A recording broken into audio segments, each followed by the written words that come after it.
لا يغفر أن يشرك به ويغفر ما دون ذلك لمن يشاء ومن يشرك بالله فقد افترى إثما عظيما ألم تر إلى الذين يزكون أنفسهم بل الله يزكي من يشاء ولا يظلمون فتيلا إن الله لا يغفر أن يشرك به بے شک اللہ رب العزت نہیں معاف کرتے اس بات کو کہ اللہ کے ساتھ شرک کیا جائے، شریک ٹھہرایا جائے کسی کو۔ وَيَغْفِرُ مَا دُونَ ذَلِكَ لِمَن يَشَاءُ، اور اس گناہ کے علاوہ باقی گناہ جو چاہیں گے معاف کر دیں گے۔ وَمَن يُشْرِكْ بِاللَّهِ، جس نے اللہ کے ساتھ شریک ٹھہرایا، فَقَدِ افْتَرَىٰ إِثْمًا عَظِيمًا، اس نے بہت بڑا گناہ کر لیا۔ أَلَمْ تَرَ إِلَى الَّذِينَ يُزَكُّونَ أَنفُسَهُمْ، کیا آپ نے نہیں دیکھا ان لوگوں کو جو اپنی پاکیزگی بیان کرتے ہیں، اپنے نفسوں کو پاکیزہ بیان بنا کر پیش کرتے ہیں۔ وَلِلَّهُ يُزَكِّي مَن يَشَاءُ، بلکہ اللہ جس سے چاہتے ہیں پاک کرتے ہیں۔ وَلَا يُظْلَمُونَ فَتِيلًا، دھاگے برابر بھی ظلم نہیں کیا جائے گا۔ انظر، دیکھ لیجئے، کیف یفترون علی اللہ الکذب، اللہ پر کیسے جھوٹ کرتے ہیں۔ وَکَفَىٰ بِهِ إِثْمًا مُبِینًا، اور یہ کافی ہے باعتبار کھلا گناہ ہونے کے۔ میرے محترم بزرگوں اور دوستوں، اس درس سے پہلے یہودیوں کی شرارتوں کو بیان کیا گیا، اور یہودیوں کی شرارتوں میں سے ایک یہ بھی تھی کہ نبی اکرم صلی اللہ علیہ وسلم کی توہین کرتے تھے، اور اس کا تذکرہ گزر گیا، اور جب کہتے تھے کہ ہم نے سن لیا وَعَصَيْنَا، ہم نافرمانی کریں گے، ہم مانتے نہیں، اور کبھی رسول اللہ صلی اللہ علیہ وسلم کے لیے رائنا زبانوں کو ٹیڑھا کر کے کھینچ کر پڑھتے اور بددعائیں دیتے تھے۔ اسی طرح یہودیوں کے بارے میں یہ کہا گیا کہ اگر تم قرآن پر نہیں عمل کرو گے تو ہم تمہاری شکلیں مسخ کر دیں گے۔ تو گویا یہود کی شرارتوں کا تذکرہ تھا اور ان کی خباثتوں کا تذکرہ تھا۔ اب یہاں بتایا جا رہا ہے یہودی ان ساری شرارتوں اور خباثتوں کے باوجود ایک دعویٰ کرتے تھے اور اس دعوے پر مصر تھے، اصرار کرتے تھے اس دعوے پر، اور وہ یہ تھا کہ ہم جو ہے وہ صحیح دین پر قائم ہیں، اصل دین ہمارا ہے اور ہم صحیح دین پر قائم ہیں، اور وہ دین ابراہیم کہتے تھے کہ ابراہیم کا دین ہمارا دین ہے، ہم اس پر قائم ہیں، اور اپنے کفر اور شرک کا انکار کرتے تھے۔ تو اللہ رب العزت نے ایک قانون بتا دیا، اور وہ قانون یہ بتا دیا ان اللہ لا یغفر ان یشرک بہ ویغفر ما دون ذلک لمن یشاء، اللہ مشرک کو معاف نہیں کریں گے، اس کے سوا ہر گناہگار جس کو چاہیں گے معاف کر دیں، لہذا مشرک کو معاف۔ اور پہلے گزرا ہے کہ یہودی کہتے تھے آپ ملت ابراہیمی پر ہیں، تو اللہ نے فرمایا ما کان ابراہیم یہودیا ولا نصرانیا، وہ یہاں یہودی تھے نہ نصرانی، لہذا ان کے دعوے کی تردید کرتے ہوئے اللہ نے ایک اصول بتا دیا، اور وہ یہ کہ اللہ رب العزت شرک کو معاف نہیں کریں گے۔ حضرت لقمان علیہ السلام نے اپنے بیٹے کو کیا فرمایا؟ یا بنی لا تشرک باللہ، اے میرے بیٹے اللہ کے ساتھ کسی کو شریک نہ بناؤ، اس لیے کہ یہ شرک کیا ہے؟ ظلم عظیم، بڑا ظلم ہے، لہذا کسی کو نہ۔ اب شرک کیا ہے؟ اس کی تین صورتیں، ایک صورت یہ ہے کہ اللہ کی ذات میں کسی کو شریک ٹھہرا دینا، جیسے کہتے تھے کیا ان اللہ ثالث ثلاثہ، یا حضرت عیسیٰ علیہ السلام کو عیسائی اللہ کا بیٹا مان کر اللہ کے ساتھ شریک ٹھہراتے، لہذا اللہ کی ذات میں کسی کو شریک ٹھہرانا یہ بھی شرک ہے۔ دوسری صورت یہ ہے کہ اللہ کی صفات میں کسی کو شریک ٹھہرانا، اللہ رب العزت کی صفات، اللہ کیا ہے؟ اللہ رب العزت عالم الغیب، اللہ رب العزت جو ہے ہر چیز پر قادر ہے۔ اب اللہ رب العزت کی جو صفات ہے، سمیع، بصیر، فلاں فلاں، اللہ کے ساتھ کسی اور کو شریک ٹھہرا رہے ہیں، صفات میں یہ بھی شرک ہے۔ اور ایک تیسری شرک کی صورت یہ بتائی کہ اللہ کے افعال میں کسی کو شریک ٹھہرانا۔ افعال میں کیسے؟ مثلا کسی کے بارے میں کہنا یہی عزت دیتا ہے، یہ ذلت دیتا ہے۔ عزت ذلت اس کے ہاتھ میں ہے جی، بیماری اس کے ہاتھ میں۔ جیسے مشرکین کہتے تھے یہ خدا ہمارا بیٹے دینے والا، یہ بیٹیاں دینے والا، یہ فلاں دینے والا، لہذا اس طرح کہتے تھے۔ تو فرمایا نہیں، اللہ کے افعال میں بھی کسی کو شریک نہ ٹھہراؤ۔ قل اللہ مالک الملک تؤتی الملک من تشاء وتنزع الملک ممن تشاء وتعز من تشاء وتذل من تشاء بیدک الخیر انک علی کل شیء قدیر۔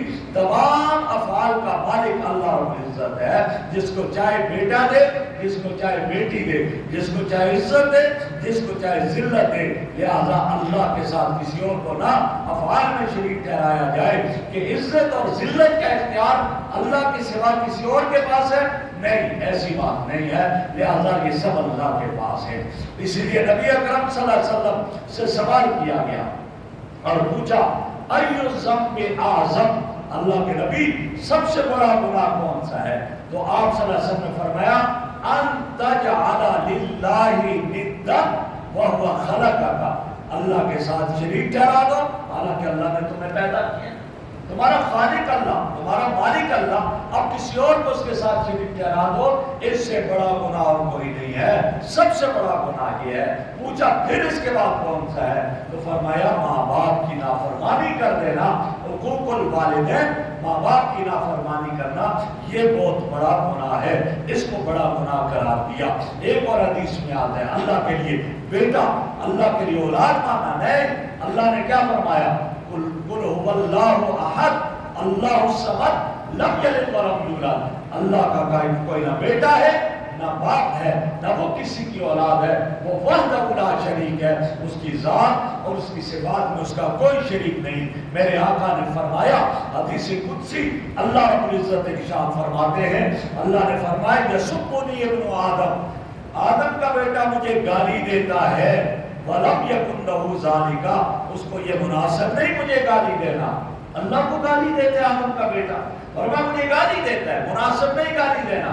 کیا گالی ہے؟ فرمایا يَدْعُو لِي وَلَدًا، میرے لیے اولاد کا دعویٰ کرتا ہے۔ کفار کہتے تھے نا اللہ کی بیٹیاں ہیں، الملائکۃ بنات اللہ، فرشتے اللہ کی بیٹیاں ہیں۔ یہودی کیا کہتے تھے؟ عزیر ابن اللہ، عزیر اللہ کے بیٹے ہیں۔ عیسائی کیا کہتے تھے؟ المسیح ابن اللہ، عیسیٰ اللہ کے بیٹے ہیں۔ تو اللہ فرماتے ہیں یسبنی ابن آدم، مجھے گالی دے رہا ہے، اس کے لیے مناسب نہیں ہے گالی دینا، اور کیا میرے لیے دعویٰ کرتا ہے کہ اللہ کی اولاد ہے۔ اسی طرح فرمایا آگے، فرمایا کذبنی ابن آدم، آدم کا بیٹا مجھے جھٹلاتا ہے، وَلَمْ يَكُنْ لَهُ ذَلِكَ، اس کے لیے مناسب نہیں میری تکذیب کرنا، مجھے جھٹلانا مناسب نہیں۔ وہ کیا ہے؟ فرمایا کہ وہ کہتا ہے لن یعیدنی، قیامت کبھی نہیں آئے گی، ہمیں مر کر زندہ کیا جائے گا، نہیں، ریزہ ہو جائیں گے، دوبارہ اٹھایا جائے گا، ممکن ہے۔ اللہ نے فرمایا کیوں نہیں ممکن، یہ سب میرے لیے ممکن ہے۔ تو یہاں یہ کہہ دیا کہ اللہ شرک کو معاف نہیں کریں گے، چاہے وہ اللہ کی ذات میں ہو، چاہے صفات میں ہو، چاہے افعال میں اللہ کے ساتھ شریک ٹھہرایا جائے، اللہ مشرک کو معاف نہیں کریں گے۔ اتنا بڑا گناہ ہے۔ اس کے علاوہ جتنے گناہ ہیں اللہ چاہیں گے معاف کر دیں گے، کسی کا چاہیں گے تو فوراً معاف کریں گے، پھر جنت میں داخل کر دیں گے، کسی کو چاہیں گے بعد گناہ پر جہنم میں سزا دیں، اور سزا دینے کے بعد اس کے بعد اللہ رب العزت جنت میں بھیج دیں گے، لیکن مشرک کو نہیں بھیجیں گے۔ ہاں زندگی شرک میں گزاری اور آخر میں توبہ کر لی اور ایمان لے آیا، علیہ السلام یہدم ما کان قبلہ، وہ سارے پہلے گناہ مٹ جاتے ہیں اور معاف ہو جاتے ہیں۔ کیوں؟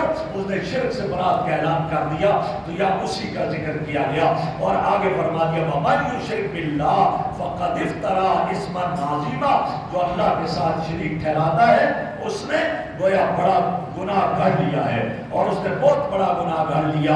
اور اسی لیے آتا ہے من لقی اللہ تعالی لا یشرک بہ شیئا دخل الجنہ. فرمایا ہاں اگر شرک نہیں کرے گا, اللہ کے ساتھ شریک نہیں ٹھہرائے گا, اللہ سے ملاقات ہوگی, جب مر جائے گا جنت میں داخل ہوگا اور اس کو کوئی اور نقصان نہیں ہوگا. برحال کہہ دیا کہ اللہ کے ساتھ شریک نہ ٹھہرایا جائے. اگلی آیت میں فرمایا الم تر الی الذین یزکون انفسهم, کیا آپ نے نہیں دیکھا ان لوگوں کو جو اپنے آپ کو پاکیزہ بنا کر پیش کرتے. یہودی کیا کہتے تھے, نحن ابناء اللہ واحباہ, ہم اللہ کے بیٹے ہیں, ہم اللہ کے محبوب ہیں, اللہ کے پیارے ہیں, ہم تو جہنم میں نہیں جائیں گے, دعویٰ کر رہے تھے. فرمایا ذرا دیکھو اپنے آپ کو پاکیزہ کہتے ہیں. آج ہمارے بھی ہوتے یہ فلاں بزرگ کا بیٹا ہے جی, یہ تو پاک صاحب ہے, یہ فلاں کا بیٹا ہے, یہ پاک صاحب ہے. نہ میرے بھائی, اللہ فرماتے ہیں اپنی پاکیزیوں کو نہ بیان کیا کرو. یا اس آیت میں کیا بتایا جا رہا ہے, فرمایا کہ اپنے آپ کو پاکیزہ نہ بیان کرو اور اپنی پاکیزگی کو نہ بیان کرو. کیا معلوم ہے کہ تمہارا خاتمہ کفر پر ہو جائے, خاتمہ کفر پر ہو جائے. لہذا نہ اپنی پاکی بیان کرو نہ دوسرے کی پاکی بیان کرو. اور ایک بزرگ کے بارے میں آتا ہے, کسی نے سوال کیا آپ اچھے ہیں یا میرا کتا اچھا ہے, کون آپ میں سے بہتر ہے؟ تو انہوں نے بڑا عجیب جواب دیا. انہوں نے جواب میں کہا بیٹا اگر میرا خاتمہ ایمان پر ہو گیا, مرتے وقت لا الہ الا اللہ محمد رسول اللہ میری زبان پر جاری ہو گیا, تو میرے آقا نے فرمایا من کان آخر کلامہ لا الہ الا اللہ دخل الجنہ, تو میں تیرے کتے سے بہتر ہوں, کیوں میرے لیے جنت ہے. اور اگر میرا خاتمہ ایمان پر نہ ہوا, کفر پر ہو گیا, تیرا کتا مجھ سے بہتر ہے, کیوں میرے لیے جہنم ہے, کتے کے لیے تو جہنم نہیں ہے نا, پھر یہ مجھ سے بہتر ہے. اسی لیے آدمی کبھی اپنی پاکیزگی نہ بیان کرے, کچھ پتہ نہیں ہوتا کہ خاتمہ کس طرح ہو جائے. ایک بزرگ گزر رہے تھے, بڑا عجیب واقعہ کتابوں میں لکھا کہ وہ اللہ والا گزر رہا تھا, پانی گندا تھا, ناپاک تھا, سامنے سے کتا آ رہا تھا. اب ایک پگڈنڈی تھی, پگڈنڈی پر یا یہ گزرے گا یا کتا گزرے گا, یا یہ گندگی میں اترے گا یا کتے کو اترنا پڑے گا, دونوں کراس نہیں کر سکتے. تو اس کے دل میں ایک خیال آیا, کہا کہ میں نمازی آدمی ہوں, میں نماز پڑھوں گا, اگر گندگی میں اترا, کپڑے ناپاک ہو جائیں, کتے کے بارے میں اس کو کہہ دیا کہ تیرے لیے تو یہ کچھ نہیں ہے, تو اتر جا تو کیا ہوتا ہے. پھر دل میں ایک چوٹ لگی, دل میں خیال آیا, گویا یہ کہتے ہیں کہ مجھے یہ جواب ملا. جواب یہ ملا کہ ٹھیک ہے تو اتر گیا, اگر گندگی لگے گی, کپڑے تو گندے ہو جائیں گے, لیکن تیرا دل تو ناپاک نہیں ہوگا, دل تو پاک رہے گا. تیرے دل میں جو تکبر آ گیا ہے, اس تکبر کی وجہ سے تیرا دل ناپاک ہو جائے گا. اور کتا اگر اتر گیا تو کوئی نہیں ہے, اتر جائے گا, گندگی ہے, لیکن تیرا علاج یہ ہے کہ تیرا دل پاک جب ہو کہ تو اتر جا. فوراً اتر گیا اور کہا کہ جس کی وجہ سے مجھے جو ہے ایک تکبر آیا تھا, اسی کی وجہ سے اللہ نے میرے دل کو ٹھیک کر دیا.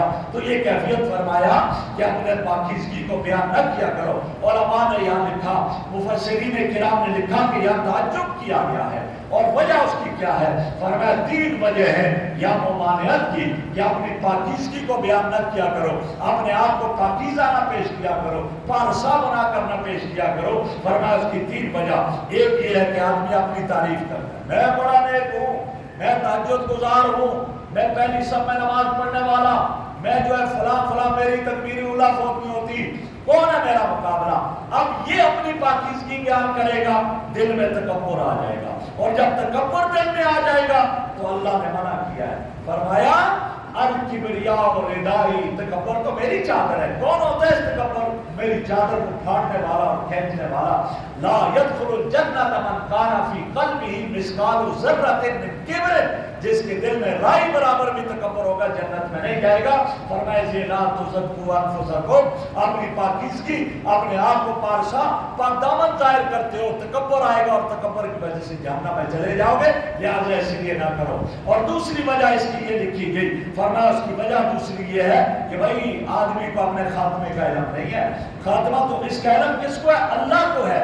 جب اللہ کو ہے تو جس آدمی کا اختتام موت آئے گی, تقویٰ اور طہارت پر ہوگی, کسی کو نہیں پتا کہ میری موت تقویٰ اور طہارت پر ہوگی یا میری موت کفر پر اور غلاظت پر ہوگی، یہ نہیں پتا، لہذا اس لیے اپنے آپ کو مقدس نہیں بتلانا چاہیے، یہ ادب کے بھی خلاف ہے۔ اسی لیے آتا ہے نبی اکرم صلی اللہ علیہ وسلم بیٹھے تھے اور ایک خاتون تشریف لائی، حضرت زینب جب بنت ابی سلمہ، وہ آئی، آپ نے پوچھا من انت، کون ہے، کیا نام ہے تیرا؟ اس نے کہا اسمی برہ، میرا نام برہ ہے۔ برہ عربی میں کس کو کہتے ہیں؟ گناہوں سے پاک۔ اس نے کہا میرا نام برہ ہے۔ جب اس نے یہ کہا میرا نام برہ ہے تو نبی اکرم صلی اللہ علیہ وسلم نے فوراً یہ آیت پڑھی، فرمایا لا تزکوا انفسکم، اپنی پاکیزگیوں کو بیان نہ کیا کرو، یہ فرما کر آگے فرمایا اللہ اعلم باہل البر منکم، اللہ اعلم باہل البر منکم، اللہ تم میں سے نیکوں کو زیادہ جانتا ہے کون نیک ہے۔ اور آگے فرمایا سموہا زینب، اس کا نام برہ بدلو اور اس کا نام زینب رکھو، اس کا نام زینب رکھو۔ آج سے دعویٰ کے گناہوں سے پاک، نام بھی ایسا رکھنے سے ممانعت کر دی کہ یہ آدمی اس طرح کرے اور یہ نام رکھے اور پھر آخرت میں معلوم ہو جائے، لہذا فرمایا کہ اپنی پاکیزگی اور اپنی پارسائی کو نہ بیان کیا کرو۔ اور تیسری وجہ یہ بتائی اس کی ممانعت یہ ہے، تیسری وجہ کہ اللہ رب العزت جو ہے وہ گویا کہ یہاں پر جو ہے یہ صورت اور اس لیے یہاں یہ لائے کہ یہاں یہ بتانا چاہ رہے تھے کہ اکثر لوگ اپنے دلوں میں پھر یہ وہم لوگوں کو ہونے لگتا ہے، کیا وہم ہونے لگتا ہے؟ وہ یہ ہونے لگتا ہے کہ یہ آدمی اللہ کیا بڑا مقبول ہے، بھائی یہ گناہ عیبوں سے پاک ہے، اس میں کوئی نقص نہیں، کوئی عیب نہیں ہے، یہ وہم لوگوں کو ہونے لگتا ہے یہ عیبوں سے پاک ہے، حالانکہ یہ جھوٹ بول رہا ہے۔ اس لیے کہ کوئی آدمی ایسا نہیں انبیاء کے علاوہ، سوائے انبیاء کے، اور کوئی نہیں ہے جس میں کوئی نہ کوئی عیب بنا ہو۔ عیب ہے، عیبوں سے پاک کوئی نہیں ہے، لیکن لوگوں کے دلوں میں خیال آئے گا جب اپنے پاکیزگی بیان کرے گا، اپنی پارسائی کو بیان کرے گا، لوگوں میں خیال آئے گا یہ بڑا پاکیزہ آدمی ہے اور یہ عیبوں سے پاک ہے، جھوٹ ہو جائے گا۔ ان تین وجہوں سے فرما دیا کہ کبھی اپنی پاکیزگی کو بیان نہ کیا کرو، آدمی کو چاہیے اللہ کے خوف میں رہے۔ اس لیے فرمایا ایمان نام کس کا ہے؟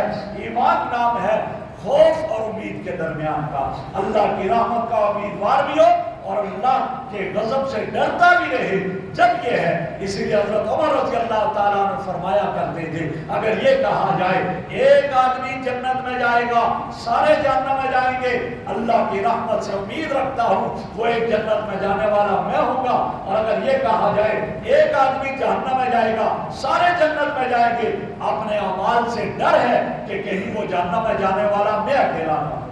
تو اس طرح آدمی کو ہونا چاہیے اور صرف تہجد پڑھ لیے، پہلی شام میں نماز پڑھ لی، جنت کا ٹھیکیدار نہ بن جایا کرے، کچھ پتہ نہیں خاتمہ کب ہوگا، خاتمہ کس طرح ہوگا، کس کیفیت میں خاتمہ ہوگا، اس کا پتہ نہیں، لیکن ایک بات ضروری ہے اور وہ یہ ہے کہ فرمایا کما تموتون کما تحیون، تمہاری موت ایسے آئے گی جیسے زندگی گزارو گے، زندگی نیکی والی گزرے گی تو موت بھی اسی طرح آئے گی، نیکی والی آئے گی۔ ایک بزرگ کے بارے میں آتا ہے کہ ان کے بارے میں جب پڑھنے لگے کسی نے کہا کلمہ پڑھو، کہا مجھے کلمہ یاد دلاتے ہو جس کی زندگی کلمے میں گزری ہے، میرا اٹھنا بیٹھنا اوڑھنا بچھونا کلمہ ہی رہا ہے، مجھے یاد نہ دلاؤ، مجھے معلوم ہے۔ اور ایک آدمی اور مرا تو مرتے ہوئے آواز دے رہا تھا لوگوں ایک گلاس خود پیو، ایک مجھے پلاؤ، ایک خود پیو، ایک مجھے پلاؤ۔ معلوم کیا وجہ کیا ہے؟